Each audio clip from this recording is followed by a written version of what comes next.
अगर दौड़ नहीं सकते तो तेज चलो, अगर तेज चल नहीं सकते हो तो यार धीरे चलो, धीरे भी नहीं चल सकते हो तो रेंगो बट यार मूव ज़रूर करो। सिचुएशन कोई भी हो, अगर कंसिस्टेंसी के साथ काम करते रहे बालक, सक्सेस कोई नहीं छीन सकता है। लगातार वे में सिचुएशन कोई भी हो, किसी दिन ज़्यादा पढ़ लिए, किसी दिन कम पढ़ लिए, लेकिन डेली पढ़े, किसी दिन पढ़ाई को छोड़े नहीं। जो अपना वीक पॉइंट था उस पर डेली कुछ ना कुछ काम किए, डेली कुछ ना कुछ इम्प्रूवमेंट हुआ, धीरे धीरे करते वही वीक पॉइंट तुम्हारा फेवरेट पॉइंट बन जाएगा, तुम्हारा स्ट्रांग पॉइंट बन जाएगा। एपी पढ़ रहे थे बालक हम लोग, और एपी में पिछले वीडियो में हम लोग जनरल टर्म का डेरिवेशन देखे थे, यानी a + n-1 × d ये फार्मूला बना कैसे ये देखे थे, और कुछ इंपॉर्टेंट क्वेश्चन किए थे। आज का लक्ष्य हमारा क्या है, ध्यान से देखोगे। आज का गोल अपना क्या है बालक, आज का गोल है, पहले हम लोग nth टर्म को डिराइव करेंगे एंड से, लास्ट से। कल जो पढ़े थे ना वो स्टार्टिंग से था, अभी डिस्कस करेंगे उसके बारे में। एक इम्पॉर्टेंट कॉन्सेप्ट पढ़ेंगे हम लोग आज, जो बोर्ड के लिए काफ़ी इम्पॉर्टेंट होगा आजकल, यानी कॉम्पिटेंसी बेस्ड क्वेश्चन वाले सीजन बोल लो, इस सीजन में आजकल ये क्वेश्चन पूछा जा रहा है, जो आज हम एक इम्पॉर्टेंट कॉन्सेप्ट बताने वाले हैं बोर्ड के लिए। और PYQs क्वेश्चन करेंगे, यानी previous year question of board, कुछ हम लोग प्रैक्टिस करेंगे। आज भी मज़ा आने वाला है। ध्यान से देखा जाए बालक, ध्यान से देखा जाए, सेशन को स्टार्ट किया जाए। हम लोग कल जो पढ़े थे वो क्या था, ध्यान से समझोगे। कल जो पढ़े थे ना बालक, उसमें था कि हम लोग nth टर्म निकालना सीखे थे स्टार्ट से। फार्मूला क्या था, फार्मूला था बालक Tn = a + n-1 × d था। ये जो फार्मूला था ये था कि स्टार्टिंग से nth टर्म का वैल्यू जो है हम लोग निकाल सकते हैं इस जनरल फार्मूला से। जैसे एक एग्जांपल ले लिया जाए, कल वाला क्लास थोड़ा सा रिवाइज करके फिर हम लोग देखेंगे कि एंड से कैसे निकालते हैं, ताकि तुमको पूरा क्लियर हो। जैसे एक एपी लेते हैं बालक, 2 है, उसके बाद बालक यहाँ 4 है, 6 है, 8 है, 10, इस तरीके से एक एपी है। एपी है क्योंकि यहाँ पर जो लगातार 2 टर्म का डिफरेंस है बालक वो कांस्टेंट है, एंड डेट इज़ 2 है ना। यहाँ पर कॉमन डिफरेंस जो है बालक वो कितना है, 2 है। यहाँ से यहाँ माइनस कर लो, ये सब 2 आ रहा है। ये एपी है। इस एपी में अगर हम लोगों को किसी नंबर वाले टर्म्स निकालना होता था, जैसे 10वां टर्म, 12th नंबर वाला टर्म, यहाँ पर टोटल 5 टर्म लिखा हुआ है, इसके बाद डॉट बोलने का मतलब है कि आगे भी ये एपी कंटिन्यू है। तो इसमें अगर हम लोगों को बालक 10th टर्म निकालना हो तो हम लोग लिखते थे बालक T10, यानी कि 10th नंबर वाला टर्म, और ये वाला फार्मूला हम लोग यूज कर लेते थे। बट ये जो 10th टर्म आता था बालक, ये फ्रॉम स्टार्ट था, इधर से हम लोग काउंट करते थे, पहला, दूसरा, तीसरा, चौथा, पांचवा, है ना। 6th नंबर वाला टर्म, फिर 6th नंबर वाला टर्म बालक 12 हो जाएगा, उसी तरीके से 7th नंबर वाला टर्म, इस तरीके से जो 10th टर्म आता था वो निकाल लेते हैं। और आज क्या निकालेंगे वो भी हम लोग समझेंगे। ध्यान से देखो, यहाँ पर a मतलब 2 था, है ना, और 10th टर्म निकालना है तो यहाँ पर हम लोग 10 पुट कर लेंगे, n के प्लेस पर -1, और d बालक यहाँ पर 2 है, कॉमन डिफरेंस अभी देखे थे 2 आया था, यहाँ से 2 + 9 × 18 हो जाएगा, यानी कि 20 हो जाएगा। ये था बालक कॉन्सेप्ट, है ना, फ्रॉम स्टार्ट। लेकिन आज जो हम लोग निकालने वाले हैं ना, वो यही 10th टर्म निकालेंगे, लेकिन कोई एक फाइनाइट एपी होगा, मतलब ऐसा एपी जिसका लास्ट टर्म तुमको मालूम होगा, ऐसा एपी जिसका लास्ट टर्म तुमको मालूम होगा। उस एपी में बालक तुमको लास्ट से 10th नंबर वाला टर्म, 12th नंबर वाला टर्म या 5th नंबर वाला टर्म निकालना होगा। तो कैसे निकालोगे, उसके लिए हम लोग आज फार्मूला डिराइव करेंगे, है ना। इसके लिए बालक हम लोग एक फाइनाइट एपी लेते हैं। जैसे हमारे पास लेट कर लिया जाए, हमारे पास एक एपी है 2, 4, 6, 8, 10, 12, 14 और 16, एक और ले लिया जाए 18। ये एक फाइनाइट एपी है। फाइनाइट एपी मतलब इसका लास्ट टर्म हमें मालूम है कि लास्ट टर्म जो है इस एपी का यहाँ तक है ना। यहाँ पर जो लास्ट टर्म है वाला, किसको नोटिस करो, एल जो है ना ये 18 है, एल जो है ये 18 है, last term, last L4 last term. इसके मतलब इसको हम लोग L1 बोल सकते हैं बालक। L2 अगर देखा जाए, L2 तो बालक ये है 16। L2 बोलने का मतलब ये है लास्ट से दूसरा टर्म। उसी तरीके से L3 बोलने का मतलब है लास्ट से तीसरा टर्म, L3। ये कितना है बालक, 14 है ना। L4 मतलब ये, इस तरीके से बालक यहाँ पर ये सीन चल रहा है। L4 जो है वो 14 है ना। फार्मूला कैसे ड्राइव होगा, ध्यान से देखोगे, यहाँ पर इसका पैटर्न हम लोग देखा जाए कि हो क्या रहा है है ना। इसका भी पैटर्न हम लोग देखा जाए बालक कि हो क्या रहा है। ये जो लास्ट टर्म आएगा बालक, लास्ट टर्म आएगा, इसको हम लोग ऐसे लिख सकते हैं क्या, लास्ट टर्म को, लास्ट टर्म यानी L1 को हम लोग ऐसे लिख सकते हैं क्या, L minus one into D. देखो तो बालक, ऐसे लिख ले तो कोई दिक्कत है क्या। लास्ट वाले टर्म को अगर हम ऐसे लिखे, मतलब लास्ट से पहला वाला जो टर्म है उसको हम लोग ऐसे लिख सकते हैं क्या, L minus one into D लिखा जाए। देखो तो कितना वैल्यू आ रहा है, यहाँ पर L1 निकाल रहे हैं, इस AP का L1 निकाल रहे हैं। लास्ट टर्म कितना है बालक, 18 है ना। माइनस वन मतलब बालक 0 और 0 इंटू डी, तो यहाँ से बालक 18 माइनस 0 इंटू डी 0 आ गया, और यहाँ पर बालक 18 आ गया। मतलब लास्ट से जो पहला टर्म था बालक वो तो 18 ही था, और वो बालक 18 आ रहा है। मतलब इसी को शो करने के लिए हम लोग L minus one into D easily लिख सकते हैं, कोई दिक्कत नहीं है। L2 कैसे लिख सकते हैं बालक, देखो L2 है ना, पिछला वीडियो अगर देखे हो और डेरिवेशन देखे हो तो ये ज़्यादा तुम रिलेट कर पा रहे होगे। L2 हम लोग कैसे यहाँ लिख सकते हैं, L2 अपने पास 16 है ना। L2 को हम ऐसे लिख सकते हैं क्या, देखो तो L minus one into D. देखा जाए ध्यान से, L minus one into D, यहाँ 2 था तो हम 2 माइनस वन इंटू डी कर दिए, और देखा जाए सही फार्मूला है कि नहीं है, चेक कर लिया जाए। यहाँ पर लास्ट टर्म बालक 18 है, 18 लिख लिए, -2 माइनस वन यानी कि 1, और डी कितना है बालक, लास्ट से यहाँ देखा जाए तो यार यहाँ पर डी कितना है, ध्यान से देखो, यहाँ पर इस AP का, इस पूरे AP का कॉमन डिफरेंस कितना था, 2 था, है ना। तो यार यहाँ पर हम लोग 2 पुट कर दिए, पूरे AP का जो कॉमन डिफरेंस है ना वही यहाँ पर हम लोग D के प्लेस पर पुट कर देंगे। तो ये कितना आ गया, 18 माइनस 2 आ गया, यानी कि 16, और L2 तुम देख पा रहे हो कि ये बालक 16 ही है, और हम लोगों का 16 आ गया। कोई दिक्कत है यार, इस तरीके से हम लोग लिख सकते हैं। उसी तरीके से एक और चेक कर लिया जाए, एक और चेक कर लिया जाए। L3 अगर लिखना हो तो क्या हम इसे ऐसे लिख सकते हैं क्या, L माइनस, यहाँ 3 है ना, तो 3 minus one into d. Check कर लिया जाए, L अपना 18 है और -3 माइनस वन यानी कि 2, और D अपना 2 है, यानी कि 18 माइनस 4 वाला कितना आ गया, 14 आ गया, और L3 देखा जाए 14 आ गया। सबसे पहले तो अगर L3 लिखा हुआ है इसका मतलब है कि लास्ट से थर्ड टर्म, L2 लिखा हुआ मतलब लास्ट से सेकेंड टर्म, L1 लिखा है तो लास्ट से पहला टर्म, या केवल L लिख दिया गया है तो भी लास्ट टर्म के बारे में बात हो रहा है, यानी लास्ट टर्म मतलब लास्ट से पहला टर्म। बात क्लियर है ना। तो इस तरीके से हम लोग देख पा रहे हैं कि इजिली हम लोग फार्मूला को पुट कर दे रहे हैं, है ना, पुट करके इसे हम लोग फिल कर पा रहे हैं, है ना। तो मान लो इसी तरीके से बालक अगर ln हो, है ना, ln हो, n कल बताए थे ये कुछ भी वैल्यू हो सकता है। एक हम लोग जनरल फार्मूला बना रहे हैं कि n के प्लेस पर कुछ भी पुट कर दे, 10 पुट कर दे, 11 पुट कर दे, और इजीली हम लोग फार्मूला बना ले। तो अगर बालक ln हो तो इस चीज़ को देखते हुए, समझते हुए, ऑब्जर्व करते हुए, जैसे 1 था तो 1 माइनस वन डी, 2 था तो 2 माइनस वन डी, 3 था तो 3 माइनस वन डी, यहाँ भी बालक हम लोग L माइनस, है ना, n माइनस वन, देखो n है तो क्या हो जाएगा, देखो n है बालक ना, n है तो n माइनस वन हो जाएगा, n minus one into D, ये बालक फार्मूला हो जाएगा।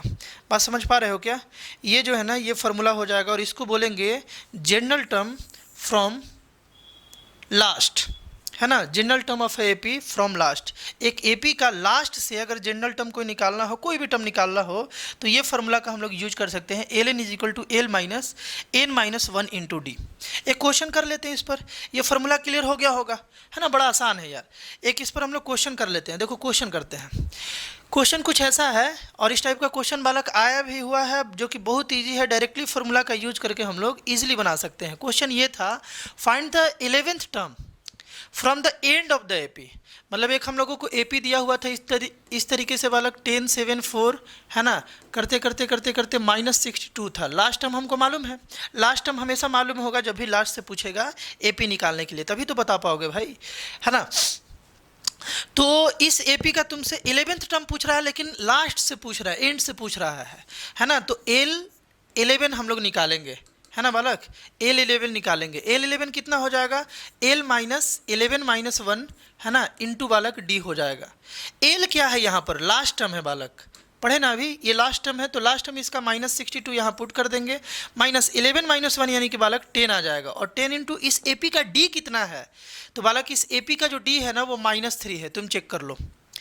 डी कैसे निकलता है, आगे वाले टर्म से पीछे वाले टर्म को माइनस कर लो, कोई भी दो कंसेक्यूटिव टर्म का डिफरेंस निकालो बट आगे वाले टर्म से पीछे वाले को माइनस करो। 7 से 10 को माइनस करो, ये नहीं कि 10 से 7 को माइनस कर लो, 10 से 7 को माइनस नहीं करना है, यहाँ पर 4 से आगे वाले टर्म से पीछे वाले को माइनस करोगे तो डी निकलता है ना। तो डी बालक यहाँ पर -3 है, क्योंकि 7 से 10 को माइनस करोगे तो -3 आ जाएगा। बात क्लियर है, यहाँ तक बात क्लियर है ना। तो ये आ गया अपना L11 मतलब इस AP का लास्ट से 11th टर्म, और इसको कैलकुलेट कर लिया जाए जल्दी से। -62, ये -10 इंटू -3 बालक +30 हो गया है ना, +30 हो गया। तो ये बालक कितना आ जाएगा, -32 आ जाएगा ना।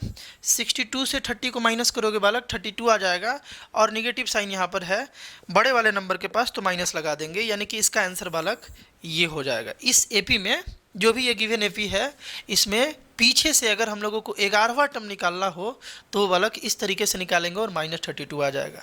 बात क्लियर है, यही था बालक, है ना। इस पर और भी क्वेश्चन तुम्हारे बुक में होगा, उसे सॉल्व करोगे। अब आता है बात एक इम्पॉर्टेंट कॉन्सेप्ट, एक बालक बड़ा इम्पॉर्टेंट कॉन्सेप्ट है, इसको बारीकी से समझोगे, है ना। इसका आसान मेथड भी बताएंगे, 2 मेथड बताएंगे, दोनों आसान होगा, लेकिन बोर्ड में कैसे बनाना है और क्यों बनाना है ये भी हम तुमको समझाएंगे, जिससे तुम फुल में फुल मार्क्स तुम्हें आए, है ना। क्वेश्चन क्या है, ध्यान से देखोगे। क्वेश्चन है बालक कि सो डैट द सीक्वेंस, एक एन है ना, एक एन है, एन मतलब nth टर्म, बताए थे ना कल, TN लिखो या AN लिखो, मतलब जनरल टर्म के बारे में बात हो रहा है, nth टर्म के बारे में बात हो रहा है। किसी AP का जो nth टर्म है बालक, n जो है वो दिया हुआ है 4n + 5, 4n + 5 दिया हुआ है। बोला जा रहा है ना कि शो करो कि इसके पास, जिसके पास ये वाला जनरल टर्म है वो एक AP ही होगा। ध्यान से सुनना, सो डेट द सीक्वेंस, ये जो सीक्वेंस है ना, मतलब जिसका nth टर्म ऐसा दिख जाए वो पक्का एक AP होगा। मतलब AP होने का मतलब समझ रहे हो ना, जिसका कॉमन डिफरेंस कांस्टेंट होगा, है ना। ऐसा सीक्वेंस जिसका कॉमन डिफरेंस जो है बालक वो कांस्टेंट होगा, ये सॉल्व करना है। तो यार इसका एक तो तरीका ये है, देखो एक तरीका ये है कि तुम A1 निकाल लो। A1 कितना आएगा, A1 निकालने के लिए यहाँ 1 पुट करोगे तो यहाँ भी 1 पुट करोगे, 4 × 1 4 + 5 यानी कि 9 आ गया। जिसका nth टर्म ऐसा था उसका पहला टर्म कितना आ गया बालक, 9 आ गया। दूसरा टर्म निकालना हो तो यहाँ 2 पुट किए तो यहाँ भी 2 पुट कर दो, 4 × 2 8, 8 + 5 बालक 13 आ गया, है ना। तीसरा टर्म भी निकाल ही लो, तीसरा टर्म निकालोगे तो यहाँ 3 पुट कर दोगे तो ये 12 + 5 बालक 17 बन गया। उसी तरीके से फोर्थ टर्म यहाँ निकालोगे तो यहाँ 4 पुट करोगे, 16 + 5 21 बन गया। तो इस तरीके से तुम लिख करके तुम लिखोगे कि ये जो इस जनरल टर्म के अनुसार जो हमारा AP बन रहा है वो बन रहा है 9 13 17 और 21 ... ऐसे। और यहाँ हम लोग देख रहे हैं कि यहाँ कॉमन डिफरेंस बालक 4 आया, यहाँ भी कॉमन डिफरेंस 4 आया, यहाँ भी कॉमन डिफरेंस 4 आया। तो ये जो सीक्वेंस बना इस जनरल टर्म के अनुसार वो एक AP है, क्योंकि यहाँ कॉमन डिफरेंस सेम है। तुम ऐसे शो कर सकते हो, लेकिन ऐसे बोर्ड में करना नहीं है, क्योंकि हो सकता है कि कोई एक ऐसा तुम्हें nth टर्म मिल जाए। ध्यान से सुनना, ऐसे बोर्ड में शो नहीं करना है, गलत हो जाएगा क्वेश्चन, है ना। अभी ये अगर ऐसे बना दोगे ना तो टीचर के मूड पर डिपेंड करेगा कि क्वेश्चन को सही करना है या गलत करना है ना। वैसे जनरली देखा जाए तो ये भी कोई उतना गलत मेथड नहीं है। अब फोर्थ टर्म तुम निकाल लिए, फिफ्थ टर्म निकालोगे, सिक्स्थ टर्म निकालोगे, है ना। इससे एक अच्छा मेथड ये है ना, इससे भी एक अच्छा मेथड ये है, ध्यान से देखोगे कि हम लोग क्या करेंगे, थोड़ा सा स्टैंडर्ड मेथड हो जाएगा वो। हम लोग क्या करेंगे कि जो भी हमारे पास nth टर्म दिया हुआ है ना, इसके जस्ट एक पहले वाला टर्म निकाल लेंगे। देखो बालक, इसको थोड़ा सा हम शिफ्ट कर लेते हैं, देखो इसको हम थोड़ा सा, ये पूरा शिफ्ट होने लगेगा। अच्छा यहाँ देखा जाए, ध्यान से देखो, ये बालक nth टर्म है ना, अगर हमें इससे जस्ट एक पहले वाला टर्म निकालना हो तो n-1th टर्म होगा, है ना। जस्ट इससे पहले वाला, जैसे 10th टर्म है तो 10th से जस्ट एक पहले वाला क्या होगा, 10-1th टर्म यानी 9th टर्म। तो nth टर्म है ना, तो हम लोग यहाँ पर निकालेंगे बालक जस्ट इसके पहले वाला, यानी कि n-1 टर्म, है ना, जस्ट इसके पहले वाला। तो जस्ट इसके पहले वाला कैसे निकलेगा, यहाँ n है ना, n-1 पुट किए तो जहाँ जहाँ n है ना वहाँ तुम n-1 पुट कर दो, n-1 पुट कर दो, और प्लस बालक 5। एन के प्लेस पर n माइनस वन, तो यहाँ भी n था ना, यहाँ भी n माइनस वन पुट कर देंगे तो हम लोगों का जस्ट उससे पहले वाला टर्म निकल जाएगा। किससे पहले? nth टर्म से पहले। तो nth टर्म से जो पहले वाला टर्म है बालक वो है 4n minus 4 plus 5, 4 into n 4n, minus का माइनस 4 इंटू वन 4 हो गया। यहाँ से बालक 4n प्लस 1 आ गया, है ना। यानी कि उस AP का जो बालक nth टर्म था वो था 4n प्लस 5, और nth टर्म से जस्ट पहले वाला जो टर्म था वो था 4n प्लस 1। और हम लोग जानते हैं बालक, ध्यान से सुनना, हम लोग जानते हैं कि कॉमन डिफरेंस निकालने के लिए आगे वाला टर्म से पीछे वाले टर्म को हम लोग माइनस कर लेते हैं। आगे वाले टर्म से पीछे वाले टर्म को माइनस किए तो कॉमन डिफरेंस निकल गया। यहाँ पर बालक ये निकालने के बाद हम लोग कॉमन डिफरेंस निकालेंगे। Common difference is equal to क्या हो जाएगा बालक? आगे वाला टर्म माइनस पीछे वाला टर्म, यानी कि an से माइनस कर लेंगे an माइनस 1। और ये जब हम लोग कर रहे होंगे तो यहाँ पर an के प्लेस पर लिख देंगे 4n प्लस 5, और इससे माइनस कर लेंगे an माइनस 1 यानी कि 4n प्लस 1, 4n प्लस 1, इसको बालक हम लोग माइनस कर लेंगे। तो यहाँ से 4n प्लस 5 है ना, माइनस 4n और माइनस 1, ये और ये कैंसिल हो गया और इज इक्वल टू बालक 4 आ गया, है ना। 5 माइनस 1 जो है वो 4 आ गया। अब ध्यान से सुनोगे, ये जो 4 आया बालक ये कॉमन डिफरेंस आया। अगर ये कॉमन डिफरेंस में n नहीं आता है, ये जो nth टर्म था ये n में दिया हुआ था, अगर इसके कॉमन डिफरेंस में n नहीं आता है तो सबसे पहले इसे हम लोग बोलेंगे कि जो कॉमन डिफरेंस आया ना वो इंडिपेंडेंट ऑफ n है। मतलब उसका वैल्यू n पर डिपेंड नहीं करता है। इसका वैल्यू n पर डिपेंड करता है क्या? ये तो केवल 4 है, 4 तो 4 रहेगा। और दूसरी बात कि 4 आ गया तो इसका मतलब ये कांस्टेंट वैल्यू आ गया। और तुम जानते हो कि जिस सीक्वेंस का कॉमन डिफरेंस कांस्टेंट आ जाए वो एक AP होता है। तो यहाँ लास्ट में एक बात ऐड करना पड़ेगा, सिंस D हियर, यहाँ पर जो D है यानी कॉमन डिफरेंस जो है इज इंडिपेंडेंट ऑफ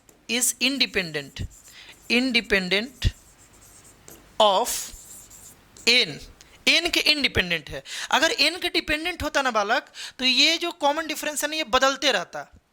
जब यहाँ हम लोग a1 निकालते तो कुछ और आता, a2 निकालते तो कुछ और आता, a3 निकालते तो कुछ और आता, क्योंकि यहाँ भी n अगर होता, मान लो यहाँ 4n होता तो n के प्लेस पर भी तो 1 2 पुट करना पड़ता।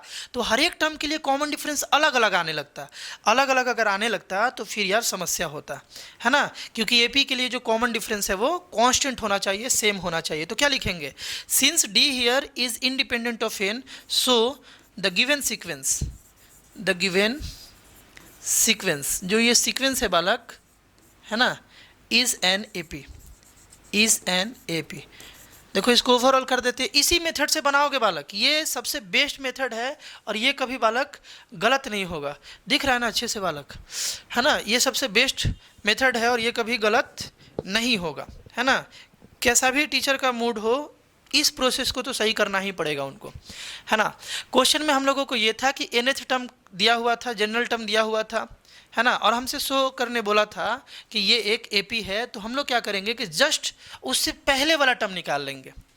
इसके लिए n के प्लेस पर n माइनस 1 पुट करना पड़ेगा, तो इधर भी n के प्लेस पर n माइनस 1 पुट करना पड़ेगा, ठीक ना। क्यों ऐसा किए? क्योंकि कॉमन डिफरेंस निकालने के लिए कॉमन डिफरेंस से ही तो डिसाइड होता है ना कि AP है कि नहीं है। कॉमन डिफरेंस निकालने के लिए जस्ट उसके पहले वाला टर्म चाहिए, इसके जस्ट पहले वाला टर्म चाहिए, तभी तो कॉमन डिफरेंस निकालेंगे। आगे वाले से पहले वाले को माइनस करेंगे तो कॉमन डिफरेंस निकलेगा। अब हम कॉमन डिफरेंस निकालने के लिए आगे वाले टर्म से पीछे वाले टर्म को माइनस कर दिए। माइनस किए वाला कि यहाँ पर तो ये जो वैल्यू आया ये इंडिपेंडेंट ऑफ अगर वेरिएबल आ जाता है, मतलब एक कांस्टेंट वैल्यू आ जाता है। अगर वो कांस्टेंट वैल्यू आ जाता है तो AP का तो डेफिनेशन ही है कि ऐसा सीक्वेंस जिसका कॉमन डिफरेंस एक कांस्टेंट हो, वेरिएबल पर डिपेंड ना करता हो, तो वो एक बालक AP है। तो ये बालक एक AP का जनरल टर्म है। बात क्लियर है? उसी तरीके से एक क्वेश्चन और, ये बोर्ड का ही PYQ है, इसमें बालक ये शो करना था कि ये AP नहीं है, है ना। तुमको ये शो करना था कि ये जो जनरल टर्म है ना, जनरल टर्म यहाँ लिखा हुआ है an is equal to 2n square plus 1, ये लिखा हुआ है। बोला गया है कि ये AP नहीं है। वीडियो को रोक लो, एक बार अपना दिमाग लगाओ और फिर सॉल्यूशन को देखना, है ना। हम बताते हैं प्रोसेस क्या था। कि इसके जस्ट एक पहले वाला टर्म निकाल लो, यानी एन माइनस वन निकाल लो। तो यहाँ एन के प्लेस पर एन माइनस वन पुट किए तो यहाँ भी एन के प्लेस पर बालक एन माइनस वन पुट कर लोगे, एन माइनस वन का स्क्वायर हो जाएगा। बस एन के प्लेस पर हम एन माइनस वन पुट कर लिए, है ना, उसका स्क्वायर हो गया प्लस वन। अब इसको निकालते हैं, देखो 2 इंटू बालक ये फार्मूला पर ब्रेक करेंगे, ए माइनस बी का होल स्क्वायर यानी कि n square plus one minus 2n हो जाएगा, और प्लस वन यहाँ पर बालक देखो 2n स्क्वायर है ना प्लस 2 और माइनस बालक 4n, देखो 2n square plus 2 minus 4n है ना, 2 इंटू 2 4n हो गया, और बालक यहाँ पर प्लस 1 हो गया। यहाँ से आ गया 2n स्क्वायर माइनस 4n, और ये 2 और 1 बालक कितना बन गया, 2 और 1 3 बन गया। ये बात आ गया। अगला बात कॉमन डिफरेंस निकालेंगे हम लोग, है ना। Common difference is equal to बालक क्या होता है, एन माइनस वन हो जाएगा, आगे वाले टर्म से पीछे वाले टर्म का डिफरेंस, है ना।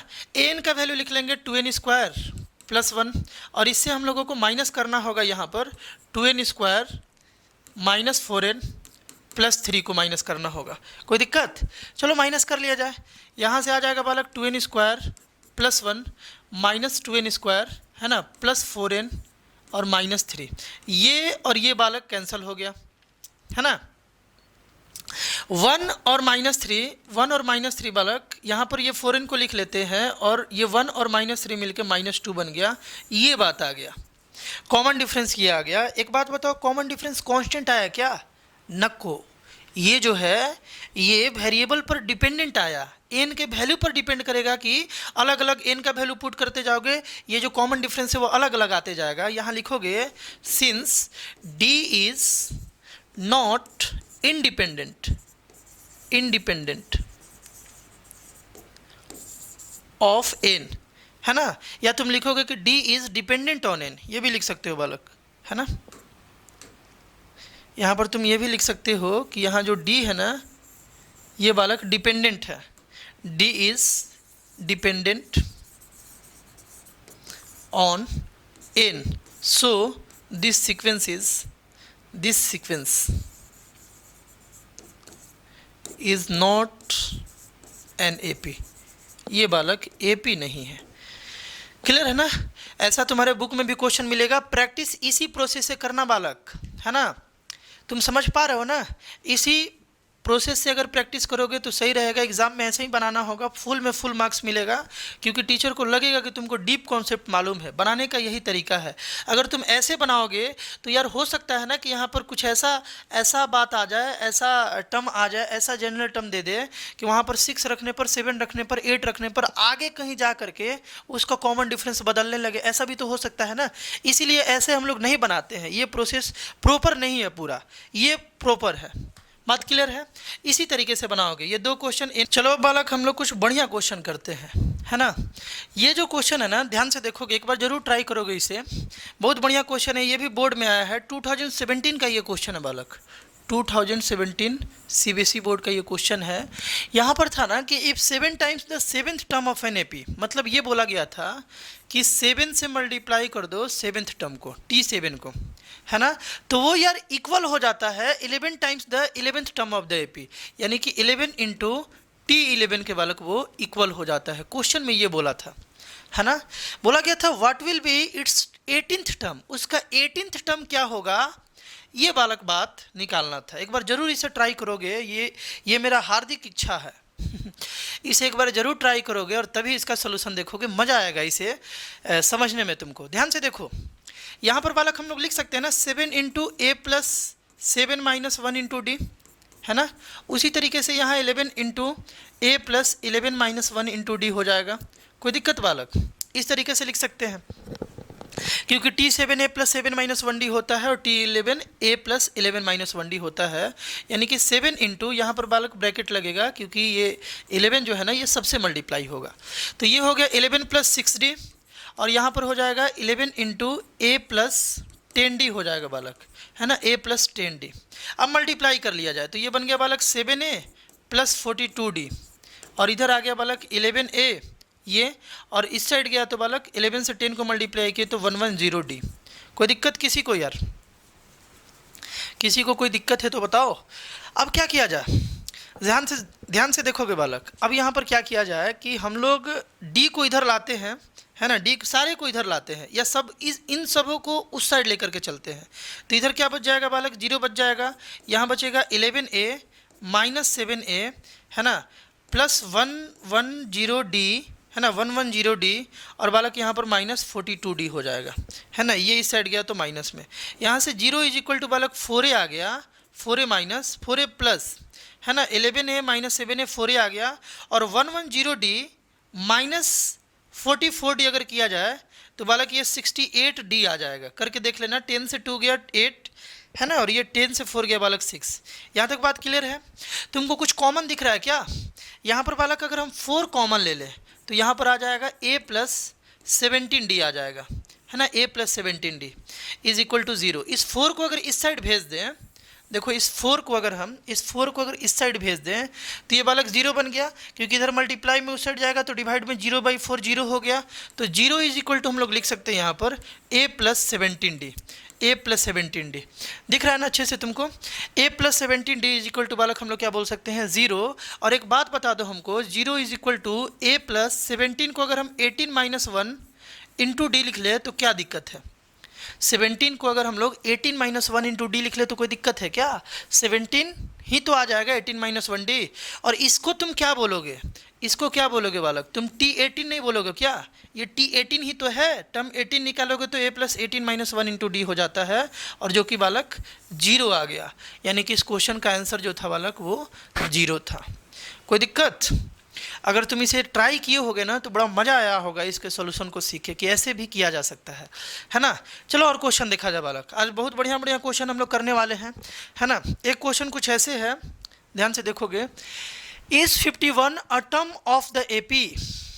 क्या 51 इस एपी का टर्म है क्या? ये तुम्हें चेक करना है। ये भी बालक PYQ है, सारा क्वेश्चन हम PYQ ही कराने वाले हैं, है ना, ये सब बोर्ड में आया हुआ है।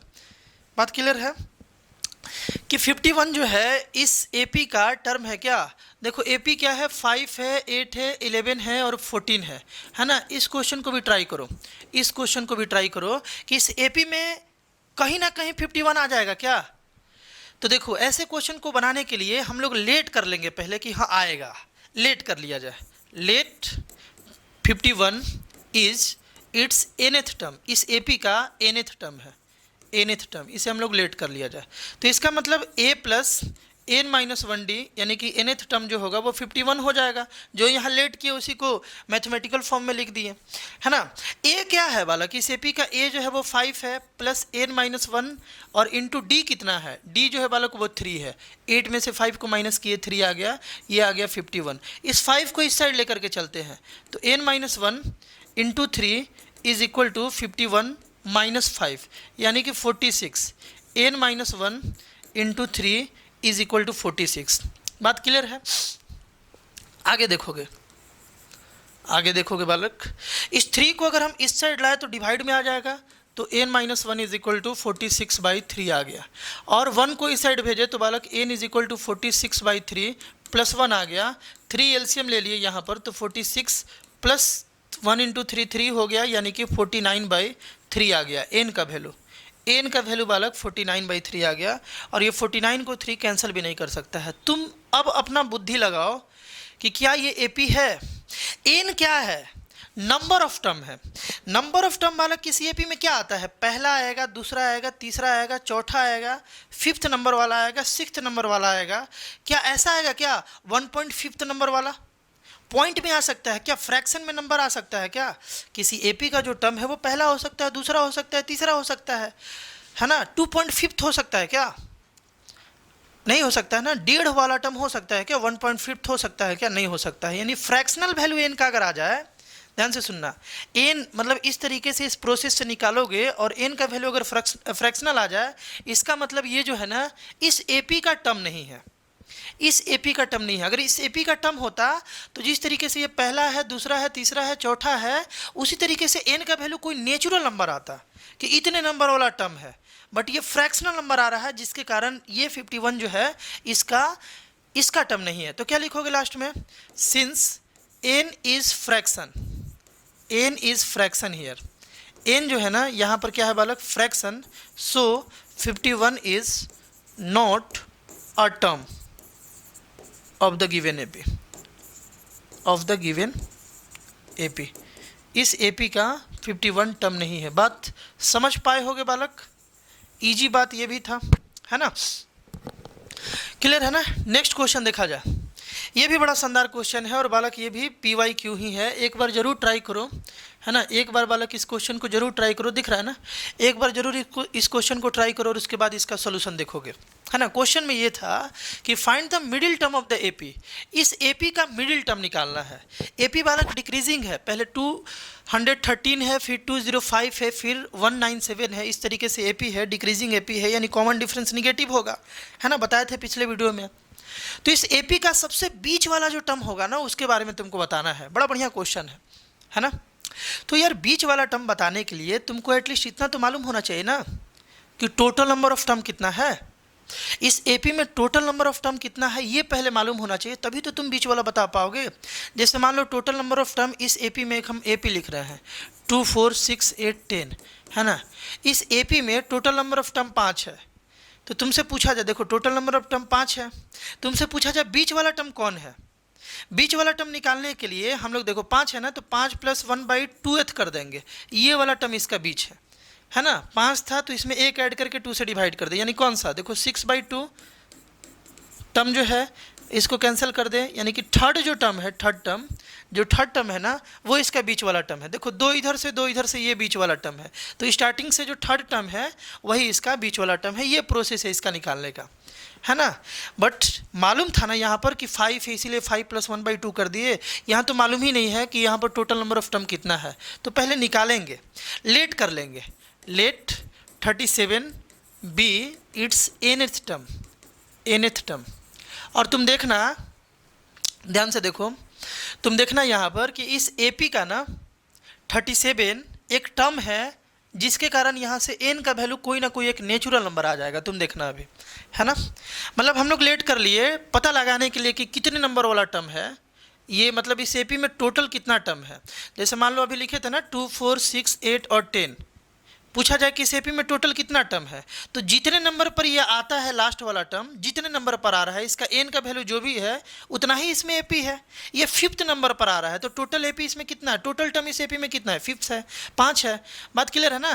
तो यहाँ पर हम लोग पता कर लेंगे कि 37 जो है ना ये कितने नंबर वाला टर्म है, तो पता लग जाएगा कि टोटल इस एपी में कितना टर्म है ना? इसीलिए लेट कर लिया कि 37 इसका nth टर्म था, यानी कि a + n - 1 × d जो है ये 37 था बालक। बात क्लियर है ना? a कितना था इस एपी का, 213, n - 1, और d बालक यहाँ निगेटिव था, 205 से 213 को माइनस कर लो, -8 आ जाएगा, है ना? माइनस बालक यहाँ पर कितना आ जाएगा, 8 आ जाएगा। क्लियर है ना? तो ध्यान से देखो यहाँ पर 37 है। इस 213 को अगर इस साइड लेकर के चले तो n - 1 × -8 = 37 - 213, है ना? इसको माइनस किया जाए, 13 से 7 गया बालक, 6 आ गया, है ना? ये तो बन गया बालक 0, 10 से बालक 3 गया, यहाँ पर 7 आ गया और एक यहाँ पर बच गया, यानी कि -176 आ गया। कोई दिक्कत? अब देखो यहाँ पर है इंटू -8 और यहाँ पर था n - 1। इस -8 को अगर हम, इस -8 ये इधर मल्टीप्लाई में इस साइड जाएगा तो डिवाइड में, इसको हम लोग यहाँ शिफ्ट कर लेते हैं बालक, ये डिवाइड में आ जाएगा, है ना? ये तो यहाँ डिवाइड में आ जाएगा, माइनस माइनस यहाँ से कैंसिल हो गया, और 8 से अगर इसको हम लोग कैंसिल करें बालक तो देखो 8 × 2 = 16, और एक कैरी जा करके 16 एक बार और 2 बार में, यानी कि टोटल 22 बार में 8 से 176 जो है वो कैंसिल हो जाएगा। बात क्लियर है? तो n - 1 का जो वैल्यू है वो 22 आ गया, तो n का वैल्यू वाला कितना आएगा, ये 1 उस साइड जाएगा प्लस में, यानी 23 आ जाएगा। देखो n का वैल्यू कितना आ गया बालक, एक नेचुरल नंबर आ गया, प्रॉपर एक नंबर आ गया, नेचुरल नंबर, मतलब फ्रैक्शनल नंबर नहीं आया, है ना? इसका मतलब क्या है कि 37 इस एपी का टर्म था, है ना? पिछले क्वेश्चन में देखो, पिछले क्वेश्चन में ये टर्म नहीं था, पिछला क्वेश्चन 51 जो है इस एपी का टर्म नहीं था, इसीलिए n का वैल्यू कैसा आया था बालक, फ्रैक्शनल आया था। यहाँ पर कैसा आ गया, नेचुरल नंबर। ये बात तो क्लियर है।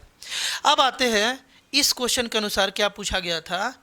देखो इसमें टोटल बालक 23 टर्म है, टोटल 23 टर्म है, तो ठीक बीच वाला टर्म बताना है। ठीक बीच वाला टर्म कितना होगा, लिखोगे so middle term, middle term है ना, मिडिल टर्म इज इट्स, इस एपी का देखो 23 है ना, बीच वाला टर्म निकालने के लिए 23 में 1 ऐड कर दो और 2 से डिवाइड कर दो, यही इसका बीच वाला टर्म होगा, है ना। 23 एन का वैल्यू जितना आया, मतलब टोटल इसमें जितना भी टर्म था उसमें 1 ऐड करके 2 से डिवाइड कर दिए, ये कितना आ गया बालक 24/2 यानी कि 12 आ गया, है ना। 24/2 करोगे तो 12 आ जाएगा, यानी इस एपी का जो 12th वाला टर्म होगा, T12 होगा, 12th टर्म, वो इसका मिडिल टर्म होगा। तो T12 निकाल लिया जाए, T12 is equal to A plus 12 minus 1 into d, यानी कि बालक ए कितना था 213 प्लस 11 इंटू 11 हो गया, और डी कितना था -8, है ना। 11 इंटू डी था बालक -8, यहाँ पर आ गया 213 और -88, 11 8 जा 88, इसको माइनस कर लो, है ना बालक। 13 से 8 गया 5, उसके बाद ये 0 बन गया, है ना। 20 से 8 गया बालक, यहाँ पर 12 आ जाएगा, यानी कि 125 इसका आंसर है, 125 जो है ना इसका बालक आंसर है। कोई दिक्कत है? इस तरीके से हम लोग इजीली इसको बना सकते हैं। ये भी क्वेश्चन काफ़ी इंपॉर्टेंट है, बीच वाला टर्म निकालने वाला, है ना, बीच वाला टर्म वाला निकालने वाला। बिल्कुल इसी प्रोसेस से इसको सॉल्व करोगे, पहले पता कर लोगे कि उस एपी में टोटल कितना टर्म है, उसके बाद जितना नंबर वाला आएगा ना, जैसे यहाँ ऑड आ गया ना, टोटल 23 टर्म था, तो हम लोग क्या करेंगे इसमें 1 ऐड करके फिर उसको डिवाइड कर देंगे। खैर इसके बारे में, मिडिल टर्म के बारे में हम लोग अगली वीडियो में और डिस्कशन करेंगे। इस क्वेश्चन को कैसे बनाओगे, ये बड़ा शानदार क्वेश्चन है, ये भी बालक PYQ है, ये भी PYQ है। जब तुम सैम्पल पेपर वगैरह बनाओगे ना तो ये सब क्वेश्चन तुमको ज़रूर वहाँ मिलेगा, क्योंकि ये सब PYQ है। लेकिन बनाया कैसे जाए, हम क्वेश्चन समझा देते हैं, एक बार ट्राई करो, फिर उसका सोल्यूशन देखा जाएगा। क्वेश्चन ये है कि if P times the pth term, यानी कि जो TP है ना, TP, इसमें अगर हम लोग P से मल्टीप्लाई कर दें तो यार वो इक्वल है Q times the qth term, Q times, है ना, द qth टर्म, यानी कि TQ के बराबर है। देन प्रूव डैट, तुमको प्रूफ करना है कि उसका जो P प्लस qth टर्म होगा, P प्लस qth टर्म मतलब TP प्लस Q जो होगा, ये हो गया P प्लस qth टर्म, वो 0 होगा, इसका वैल्यू 0 आएगा, ये बात तुमको प्रूफ करना है। ये भी हुआ था क्वेश्चन बालक, अभी देखो बिल्कुल यही क्वेश्चन हुआ था, लेकिन वो नंबर में था। देखो बालक, यहाँ पर क्या है ना कि T7 में 7 से मल्टीप्लाई कर दिए थे, है ना, और T11 में 11 से मल्टीप्लाई कर दिए थे, तो इसका जो T7 प्लस 11 था, देखो 7 प्लस 11 P प्लस QH, यही ना था ना 18, T18 जो था ये 0 आया था। देखो यहाँ पे T18 जो है वाला को कितना आया था, 0 आया था। T7 में 7 से मल्टीप्लाई करना था, T11 में 11 से मल्टीप्लाई करना था, और दोनों इक्वल था। तो तुमसे पूछा क्या था, T18 पूछा था। T18 मतलब क्या पूछा था, T7 प्लस 11 पूछा था। देखो T7 प्लस 11 यानी T18 हो गया, इसको ऐड करोगे तो 18 हो गया, ये पूछा था, और इसका वैल्यू हम लोग क्या देखे थे, 0 देखे थे।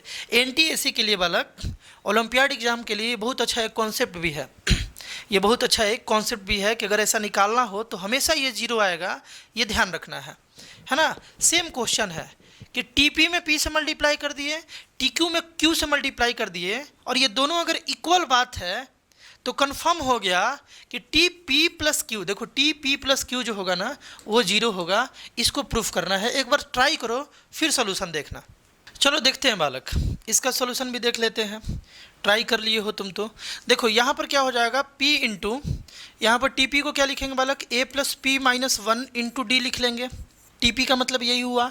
और यहाँ पर Q इंटू क्या हो जाएगा, देखो यहाँ भी ब्रैकेट लगा लिया जाए, है ना। Q इंटू क्या हो जाएगा बालक, A plus Q minus 1 into d, है ना, इंटू डी, क्योंकि TQ का वैल्यू इतना आ जाएगा, A plus Q minus 1 into D. अब मल्टीप्लाई कर लिया जाए, है ना, इसको मल्टीप्लाई किया जाए, P इंटू A बालक PA हो जाएगा, और प्लस देखो यहाँ पर P इंटू P से ये दोनों मल्टीप्लाई हो जाएगा, क्योंकि ये दोनों मल्टीप्लिकेशन में है ना। तो P से मल्टीप्लाई कर लिया जाए, ये आ जाएगा P माइनस 1 और इंटू बालक D।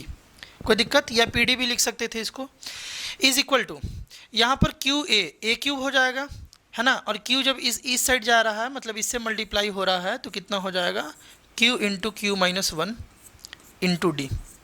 अब बड़ा सिंपल सा काम है, यहाँ पे सबको एक साइड लेते आया जाए, ये सबको एक साइड लेते आया जाए तो देखो यहाँ पर पी ए है ना, ये इधर आएगा तो माइनस में आ जाएगा ए क्यू, माइनस में क्या आ जाएगा बालक, ए क्यूब आ जाएगा, है ना, ये माइनस में ए क्यूब आ जाएगा। और ये बालक प्लस में था p into P minus one, है ना, इंटू डी, इसको इधर लाया जाए तो ये भी आ जाएगा माइनस में Q minus one into d, है ना, और इज इक्वल टू यहाँ पर 0 बच जाएगा। यहाँ तक तो ठीक है, कोई समस्या क्या, आसान है। यहाँ से बालक a कॉमन ले लो तो यहाँ से बचेगा p माइनस क्यू, एग्री हो बात से। इन दोनों में देखो, इन दोनों में हम a कॉमन ले लिए, a था तो a कॉमन ले लिए, क्या बच गया, p माइनस क्यू। इधर क्या किया जाए, ध्यान से देखोगे, पहले तो ब्रैकेट को ओपन किया जाए, है ना। देखो यहाँ पर p इंटू, ध्यान से देखोगे पिंटू भाई, यहाँ पर एक काम किया जाए ना कि हम लोग मल्टीप्लाई करते करते यहाँ d कॉमन है ना, तो d कॉमन ले लिया जाए, थोड़ा कैलकुलेशन इजी हो जाएगा। देखो यहाँ से हम इसको ऐसे लिख सकते हैं क्या, पी स्क्वायर माइनस, देखो पी स्क्वायर माइनस पी, है ना, और minus Q square plus Q, है ना, और यहाँ पर बालक d पहले ही हम बाहर निकाले हुए हैं, मतलब मल्टीप्लाई इसको किए इसके साथ, इसको किए इसके साथ, और d को पहले ही से बाहर निकाले हुए हैं, इज इक्वल टू 0 आ जाएगा। कोई दिक्कत, d को हम पहले ही बाहर निकाले थे। अब क्या करें, देखो a p माइनस क्यू, यहाँ पर प्लस देखोगे ये p square minus Q square, इसको एक साथ कर लेते हैं, p square minus Q square को एक साथ कर लिए, और यहाँ पर बालक देखो माइनस कॉमन लिए ना, यहाँ से माइनस कॉमन लिए तो माइनस p माइनस क्यू आ गया, और यहाँ पर d इज इक्वल टू 0। देखो इसको देखो, इसमें और इसमें दोनों में हम माइनस p कॉमन ले लिए, तुम ब्रैकेट को ओपन करके देख लो, ये माइनस p आ जाएगा और माइनस माइनस प्लस q आ जाएगा, इन दोनों के बदले ऐसे लिख दिए। कोई दिक्कत है, समझ गए यहाँ तक समझ गए ना। थोड़ा सा इसको बालक हम ऊपर कर लेते हैं, देखो ताकि थोड़ा स्पेस हो जाए। अब देखना तुम, अब देखना ध्यान से देखोगे, a into P minus Q है यहाँ पर, और प्लस इसको हम लोग कैसे लिख सकते हैं, इसको हम लोग लिख सकते हैं p plus q minus P minus Q, है ना, और माइनस यहाँ पर p माइनस क्यू d। हम तुमसे एक बात पूछना चाह रहे हैं कि यहाँ पर टोटल कितना टर्म है, 2 टर्म है, ये कंप्लीट बालक एक टर्म है और ये एक टर्म है, यानी टोटल यहाँ पर बालक 2 टर्म है। इन दोनों टर्म में p माइनस क्यू कॉमन है और यहाँ भी p माइनस क्यू कॉमन है।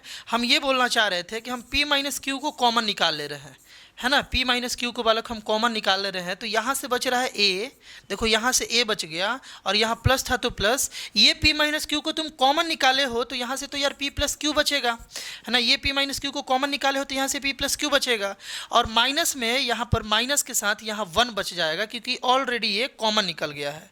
और साथ साथ यहाँ पर देखोगे, यहाँ पर बालक, यहाँ पर साथ साथ एक d बच रहा है तो d भी लिख लिए, इज इक्वल टू 0। कोई दिक्कत, कोई दिक्कत नहीं है। हमको एक बात बता दो, इस p माइनस क्यू को अगर इस साइड भेजेंगे तो 0 बन जाएगा, क्योंकि इधर मल्टीप्लाई में, इधर आएगा तो डिवाइड में, 0 बाई p माइनस क्यू कितना हो जाएगा, 0।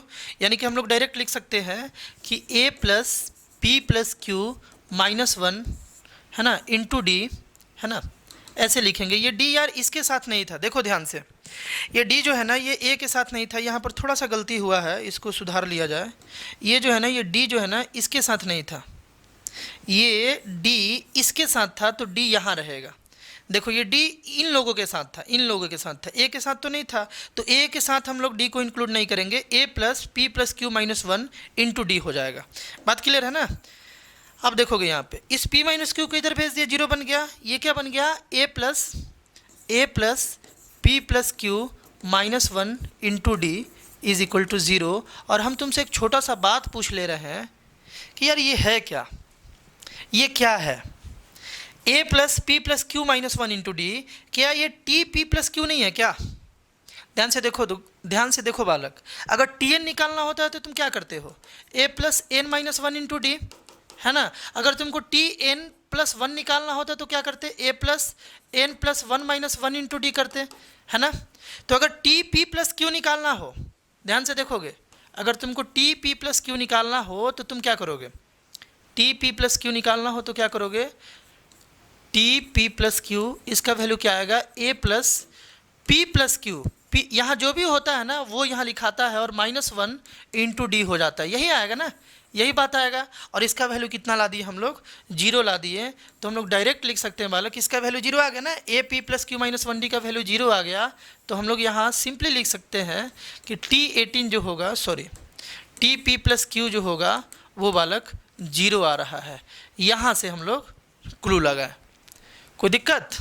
इसी तरीके से हम लोग इजीली यार इसे प्रूफ कर सकते हैं। इसी तरीके से क्वेश्चन को ध्यान से देखो, सॉल्यूशन इसका ध्यान से देखो, बताओ कहाँ समझ में नहीं आया। और ये क्वेश्चन जरूर बोर्ड में यार आने का चांसेस रहता है, इस टाइप का क्वेश्चन, है ना।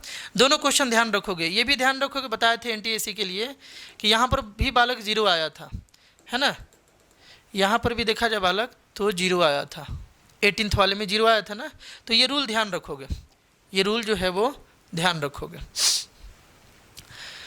चलो, ये क्वेश्चन था बालक, है ना, ये क्वेश्चन था जो पिछले क्लास में हम इसे होमवर्क दिए हुए थे।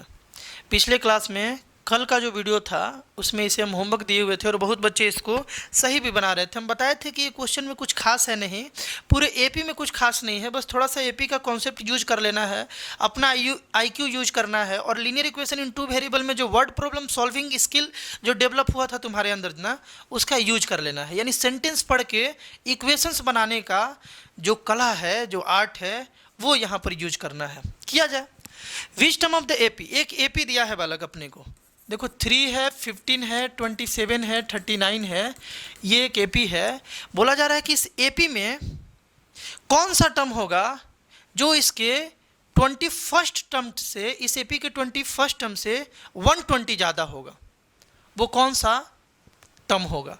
लेट कर लिया जाए, लेट द रिक्वायर्ड टर्म, जो टर्म का ज़रूरत है, जो क्वेश्चन पूछ रहा है, बी nth टर्म। हम मान लेते हैं कि जो टर्म का रिक्वायरमेंट है यहाँ, जो क्वेश्चन डिमांड कर रहा, हमसे जानना चाहता है, वो nth टर्म है।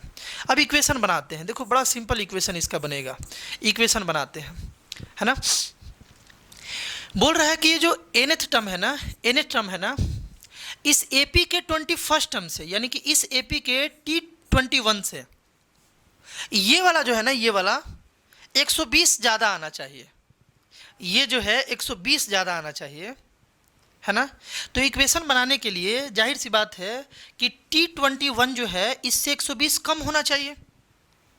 अगर ये इससे 120 कम है और इधर हम 120 ऐड कर दें, ध्यान से सुनना, तो क्या ये दोनों इक्वल नहीं हो गया बालक? दिमाग लगाओ, दिमाग थोड़ा देर लगाओ कि क्या ये दोनों इक्वल नहीं हो गया।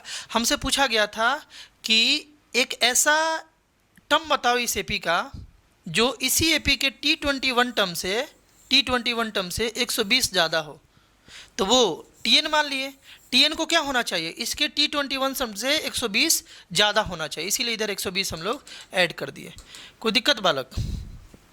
समझ गए ना।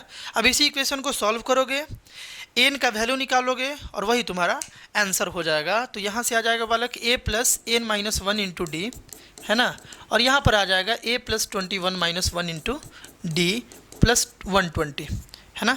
ये कितना आ जाएगा, a इस एपी का कितना था बालक, 3 था, plus n minus 1 into D, D कितना था बालक, डी निकालोगे तो यहाँ 12d आ रहा है ना, 15 से 3 को माइनस किए तो 12 आ जा रहा है, यहाँ हम लोग 12 पुट कर लेंगे, है ना, यहाँ हम लोग 12 पुट कर लेंगे। यहाँ भी देखो a के प्लेस पर 3 प्लस ये 20 हो गया और इंटू डी कितना बालक 12 है ना, प्लस 120। बात क्लियर है।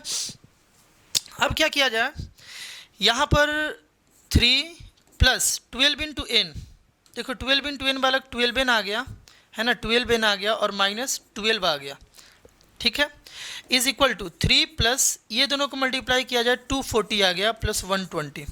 सबको ऐड कर लिया जाए, सबको ऐड कर लिया जाए। देखो ये 12n माइनस 9 हो गया, माइनस 12 प्लस 3 माइनस 9 हो गया, और इधर बालक सबको ऐड किया जाए तो ये 260 हो जाएगा, 360 हो जाएगा, है ना, 360 और 363 आ गया। बात क्लियर है। और यहाँ पर बालक 12n हो गया है ना, 12n और ये दोनों मिलकर माइनस 9। इस 9 को अगर इस साइड भेजा जाए तो 12n इज इक्वल टू आ गया 363 प्लस 9 आ गया, है ना, प्लस 9 आ गया। इसको भी थोड़ा ऊपर करके समझते हैं बालक, है ना। देखो यहाँ पर 12n is equal to 363 plus 9 आ गया। इसको थोड़ा सा सॉल्व किया जाए तो यहाँ से बालक कितना आएगा, ये 372 आ जाएगा और यहाँ पर 12n आ जाएगा। n इज इक्वल टू कितना आ गया, 372/12 आ गया, है ना। 12 से बालक ये 3 बार में 36 और 1 एक बार में, यानी n का वैल्यू बालक 31 आ गया। n का वैल्यू जो है वो 31 आ गया। इसका मतलब ये है कि इस AP का जो T31 होगा, मतलब कि 31th जो टर्म होगा, इसके T21 से ये वाला टर्म 120 ज़्यादा होगा। बात समझ में आ रहा है ना। बहुत बच्चे इसका राइट आंसर भी दिए थे, कमेंट किए थे 31 इसका, है ना। तो यार ये जो वीडियो पार्ट था इसको हम लोग यहीं पर एंड किया जाए, है ना, इसको यहीं पर समाप्त करते हैं हम लोग। और आई होप ये भी वीडियो तुम्हारे लिए काफ़ी बेनिफिशियल हुआ होगा, एक एक बात तुम समझे होगे। नहीं समझे होगे तो रिवाइंड करोगे, वीडियो को बैक करके देखोगे, समझने का कोशिश करोगे और कमेंट करोगे यार कि तुमको कहाँ समझने में दिक्कत हो रहा है, उसको हम फिर से बताने का कोशिश करेंगे, है ना। एक एक क्वेश्चन जो है ना बड़ा बेहतरीन था, यहाँ पर एक एक क्वेश्चन बालक बड़ा बेहतरीन था। अगले वीडियो पार्ट में हम लोग कुछ और बेहतरीन क्वेश्चन करेंगे, कुछ और शानदार क्वेश्चन हम लेकर के आएंगे अगले वीडियो पार्ट में। और एक और इंपॉर्टेंट कॉन्सेप्ट इससे रिलेटेड हम लोग देखेंगे, तब हम लोगों का जनरल टर्म वाला जो कॉन्सेप्ट है ना, मिडिल टर्म वाला जो कॉन्सेप्ट है ना, वो पूरा क्लियर हो जाएगा और उससे बाहर बोर्ड में फिर क्वेश्चन बालक आने का कोई चांस ही नहीं रहेगा, क्योंकि हम लोग सारा चीज़ पढ़ लेंगे। फिर उसके बाद हम लोग सम ऑफ AP पढ़ेंगे, उसमें तो यार और मज़ा आएगा, बड़े से बड़े सीरीज़ को हम लोग तुरंत ऐड कर देंगे। तो यार मिलते हैं हम लोग नेक्स्ट वीडियो में बालक, बाय।